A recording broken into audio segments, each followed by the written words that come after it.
Welcome to Red TV. నేను మీ Teja. Ranganna death mystery. So రీసెంట్గా వివేకానంద రెడ్డి హత్య కేసుకు సంబంధించి ప్రత్యక్ష సాక్షి రంగన్న హఠాత్గా మరణించారు. తర్వాత ఆయన బాడీని పోస్ట్ మార్టం చేయాలంటూ వాళ్ళ కుటుంబ సభ్యులు కూడా కోరారు. అయితే పోస్ట్ మార్టం చేశారు, మళ్ళీ రీపోస్ట్ మార్టం చేయాలంటూ కూడా చెప్తున్నారు. అసలు ఏం జరుగుతుంది అంటే రంగన్న డెత్ మిస్టరీతో వివేకానంద రెడ్డి హత్యకు సంబంధించిన డీటెయిల్స్ అన్ని కూడా ఏమైనా బయటకు వచ్చే ఛాన్సెస్ ఉన్నాయా?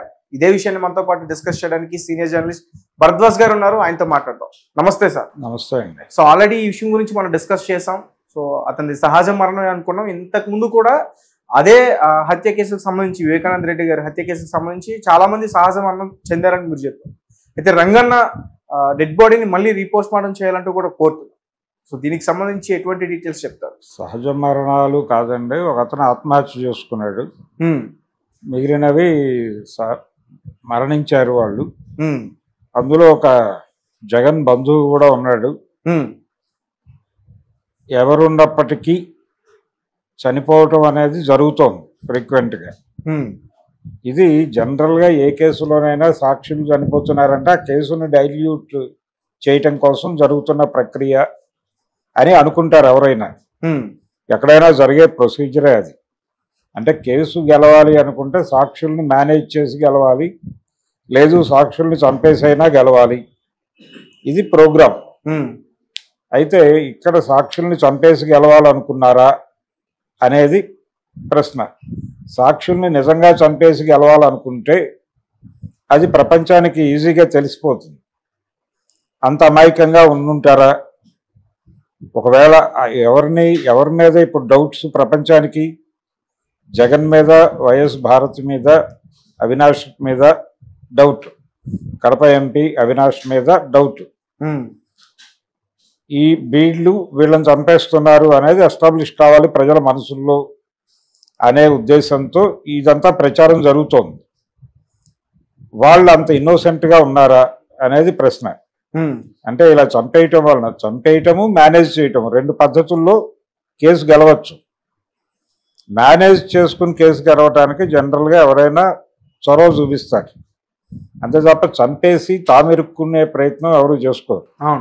కాబట్టి ఇక్కడ మొదట ఆయనకు అనారోగ్యం ఉంది, శ్వాస సంబంధమైన జబ్బులతో ఉన్నాడు. ఆయన తీసుకెళ్లి హాస్పిటల్లో జాయిన్ చేశారు. ఈ క్రమంలో ఆయన చనిపోయాడు. ఈ చనిపోవటం అనేది ఎవరో వచ్చి కొట్టడం వల్ల చనిపోయారు అనేది ఒక వార్త. దానికి సంబంధించిన ఆధారాలు ఏమిటి అనేది తెలియదు. ఇప్పుడు ఈ పోస్ట్ మార్టం చేయిస్తున్నారు. ఇప్పుడు మళ్ళీ ముందు పోస్ట్ మార్టం చేయించినప్పుడు కూడా ఇదే ప్రభుత్వం ఉంది, ఇదే అధికారులు ఉన్నారు, వీళ్ళ మోటో కూడా ఇదే. ఇప్పుడు అధికారులు కూడా ఏదో జగన్మోహన్ రెడ్డికి అనుకూలంగా పనిచేస్తున్న అధికారులు ఎవరు ఎక్కడా లేరు కదా.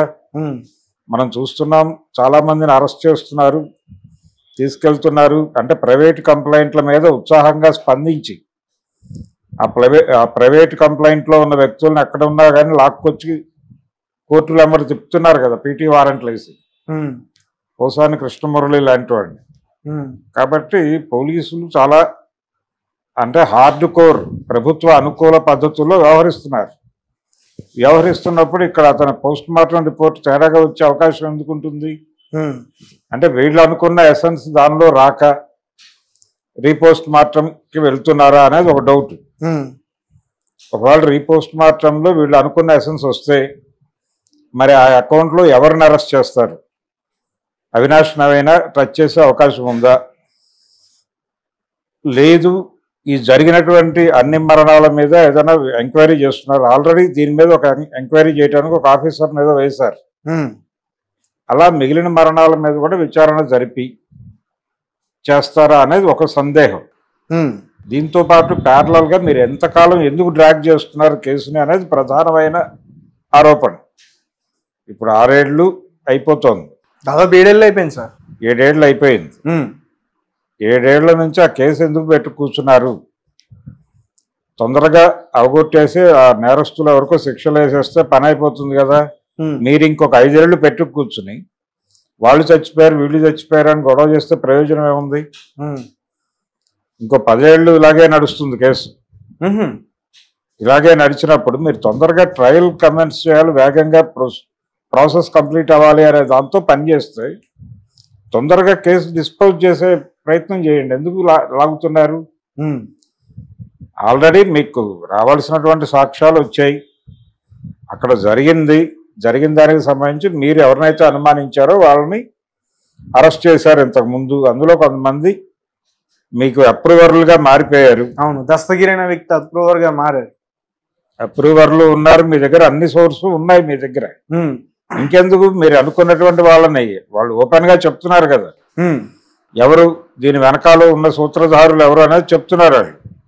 వాళ్ళు చెప్తున్న సూత్రధారులనే పట్టుకొచ్చి లోపలేసి నువ్వు ఓపెన్ గా చెప్తున్నా గానీ వాళ్ళని తీసుకొచ్చి విచారించడానికి కూడా వీళ్ళకి అంటే ఎందుకు చేయలేకపోతున్నారు?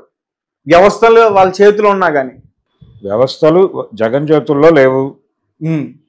ఈ కేసు సంబంధించి సంబంధం ఉంది అని చాలా పేర్లు మాట్లాడుతున్నారు. అవును, రకరకాల మాధ్యమాల్లో రకరకాల స్కిట్లలో కూడా రెడిక్యూల్ చేస్తూ కూడా కథలు నడిపారు.